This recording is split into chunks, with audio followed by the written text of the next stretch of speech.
आज की इस वीडियो में आप लोगों को सोशल साइंस का एक बहुत ही इंपॉर्टेंट क्वेश्चन बताने वाला हूं जो एग्जाम में बार बार पूछा जाता है। और यहां पर मैं आपको इस क्वेश्चन को बहुत ही आसान भाषा में बताऊंगा। बस आप लोग एक बार इस वीडियो को देख लीजिए। इस क्वेश्चन का जो आंसर है ये सीधे आपके दिल में और दिमाग में बैठ जाएगा। आप जिंदगी में कभी भी इस चीज को नहीं भूलेंगे। तो चलिए देख लेते हैं कि हमारे पास, देखो यहाँ पर क्वेश्चन क्या है।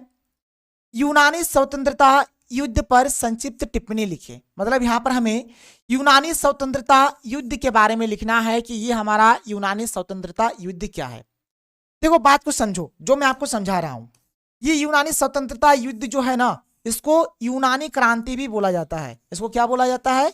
यूनानी क्रांति के नाम से भी जाना जाता है। इसको यूनानी क्रांति के नाम से भी जाना जाता है।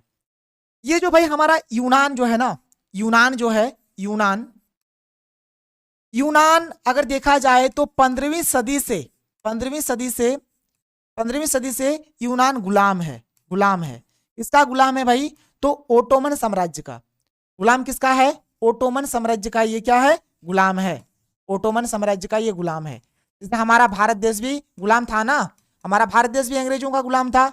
जो ब्रिटेन, जो इंग्लैंड थे, इंग्लैंड का जो अंग्रेज था, उन लोगों ने हम लोगों को गुलाम बना के रखा था। उसी प्रकार से ये जो यूनान है, यूनान को भी 15वीं सदी से गुलाम बना कर रखा था। कौन? ओटोमन साम्राज्य। अब देखो भाई, कोई भी देश को क्या चाहिए? स्वतंत्रता चाहिए। जैसे हमारा देश भारत, हम लोगों को भी स्वतंत्रता चाहिए था। तो बहुत सारे देशभक्तों ने, बहुत सारे क्रांतिकारियों ने लड़ाई लड़ा, उसके बाद हमें आजादी मिली, स्वतंत्रता मिली। तो बिल्कुल वही बात हुआ। तो यूनान के जो लोग थे, यूनान के जो क्रांतिकारी थे, यूनान के जो देशभक्त थे, इन लोगों ने भी क्या किया भाई? ओटोमन साम्राज्य के खिलाफ, ओटोमन साम्राज्य से मुक्ति पाने के लिए, स्वतंत्रता पाने के लिए एक लड़ाई लड़ा। और उसी लड़ाई का नाम है यूनानी स्वतंत्रता युद्ध। इसी लड़ाई का नाम क्या है? यूनानी स्वतंत्रता युद्ध। देखो यहां पर मैंने बहुत ही आसान तरीके से हर एक चीज को लिख दिया है। पहला पॉइंट क्या है? यूनानी स्वतंत्रता युद्ध को यूनानी क्रांति के नाम से भी जाना जाता है। इसको हम लोग यूनानी क्रांति के नाम से भी जान सकते हैं। मतलब यूनानी स्वतंत्रता युद्ध को यूनानी क्रांति भी बोला जाता है। 15वीं सदी से यूनान ओटोमन साम्राज्य का ही भाग था। मतलब 15वीं सदी से देखो इसको गुलाम बना के रखा है, यूनान को गुलाम बना के रखा है ओटोमन साम्राज्य। यूनानी स्वतंत्रता युद्ध ओटोमन साम्राज्य से स्वतंत्रता प्राप्त करने के लिए यूनानियों द्वारा लड़ा गया एक सफल युद्ध था। और ये जो लड़ाई था ना भाई, सक्सेस हुआ था। इसमें इनको स्वतंत्रता मिल ही गया था, यूनानी को इसमें स्वतंत्रता मिल ही गया था। और यूनानी स्वतंत्रता युद्ध क्यों लड़ा गया था?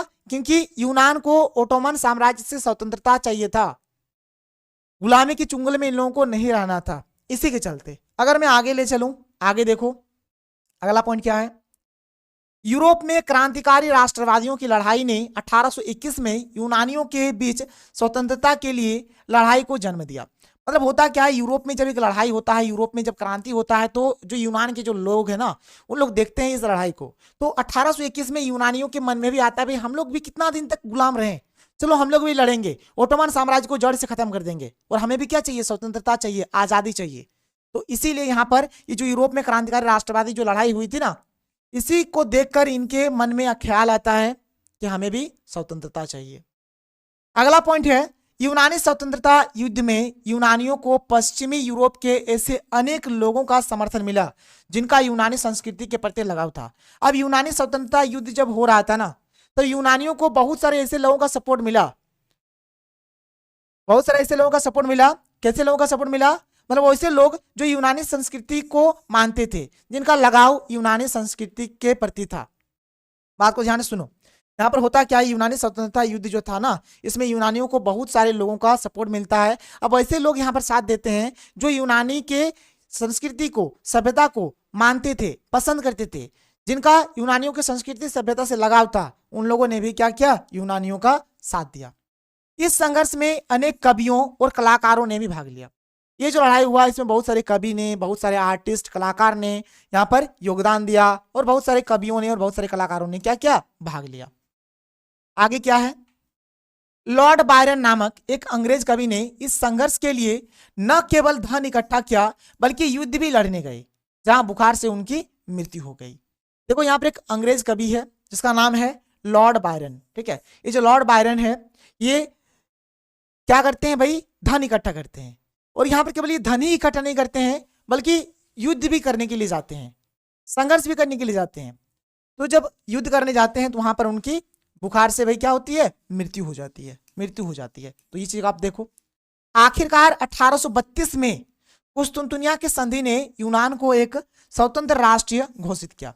देखो ये क्वेश्चन हो सके आपके ऑब्जेक्टिव में या फिर एक नंबरिया में पूछ लिया जाए कि यूनान को जो स्वतंत्रता घोषित किया था किस संधि के तहत किया गया था, तो कुस्तुनतुनिया की संधि के तहत किया गया था। कब किया गया था, तो 1832 में।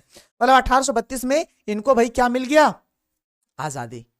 1832 में कुछ इस प्रकार से इनको आजादी मिल जाती है, ये स्वतंत्र राष्ट्र घोषित कर दिए जाते हैं कुस्तुनतुनिया संधि के तहत।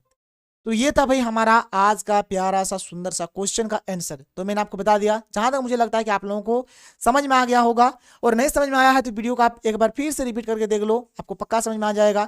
किसी भी प्रकार का कुछ भी प्रॉब्लम होता है तो आप लोग बता सकते हो। तो चलिए मिलते हैं अगले वीडियो में। थैंक यू, जय हिंद।